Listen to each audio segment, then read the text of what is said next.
Avant de lire l'Évangile selon Jean, prenons un instant pour ouvrir notre cœur. Ce que nous allons entendre est la révélation de Jésus-Christ, la parole éternelle faite chair. Que cette lecture nous éclaire et nous rapproche de la lumière du monde.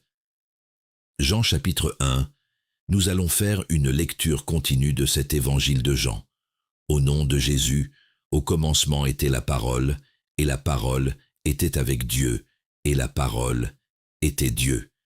Elle était au commencement avec Dieu. Toutes choses ont été faites par elle, et rien de ce qui a été fait n'a été fait sans elle. En elle était la vie, et la vie était la lumière des hommes. La lumière luit dans les ténèbres, et les ténèbres ne l'ont point reçue. Il y eut un homme envoyé de Dieu, son nom était Jean. Il vint pour servir de témoin, pour rendre témoignage à la lumière, afin que tous crussent par lui. Il n'était pas la lumière, mais il parut pour rendre témoignage à la lumière. Cette lumière était la véritable lumière, qui en venant dans le monde, éclaire tout homme. Elle était dans le monde, et le monde a été fait par elle, et le monde ne l'a point connue. Elle est venue chez les siens, et les siens ne l'ont point reçue.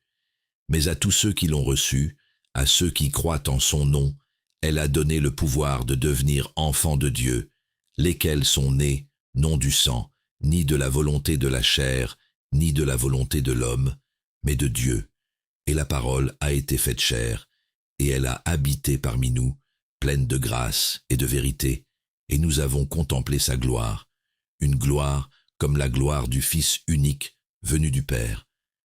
Jean lui a rendu témoignage, et s'est écrié, « C'est celui dont j'ai dit, celui qui vient après moi m'a précédé, car il était avant moi. » Et nous avons tous reçu de sa plénitude, et grâce pour grâce.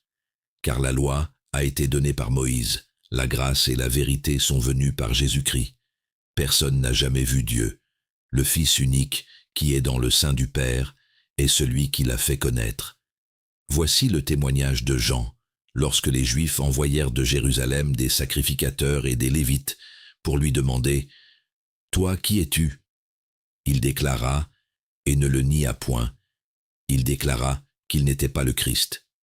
Ils lui demandèrent « Es-tu Élie » Il dit « Je ne le suis point. » « Es-tu le prophète » Il répondit « Non. » Ils lui dirent alors « Qui es-tu » afin que nous donnions une réponse à ceux qui nous ont envoyés. « Que dis-tu de toi-même » Il répondit « Je suis la voix de celui qui crie dans le désert. Aplanissez le chemin du Seigneur, comme a dit Ésaïe le prophète. » Ceux qui avaient été envoyés étaient des pharisiens. Ils lui firent encore cette question. « Pourquoi donc baptises-tu, si tu n'es pas le Christ, ni Élie, ni le prophète ?» Jean leur répondit, « Moi je baptise d'eau, mais au milieu de vous, il y a quelqu'un que vous ne connaissez pas, qui vient après moi. Je ne suis pas digne de délier la courroie de ses souliers. » Ces choses se passèrent à Béthanie, au-delà du Jourdain, où Jean baptisait.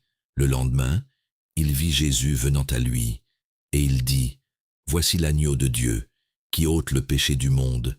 C'est celui dont j'ai dit, « Après moi vient un homme qui m'a précédé, car il était avant moi. » Je ne le connaissais pas, mais c'est afin qu'il fût manifesté à Israël que je suis venu baptiser d'eau. Jean rendit ce témoignage.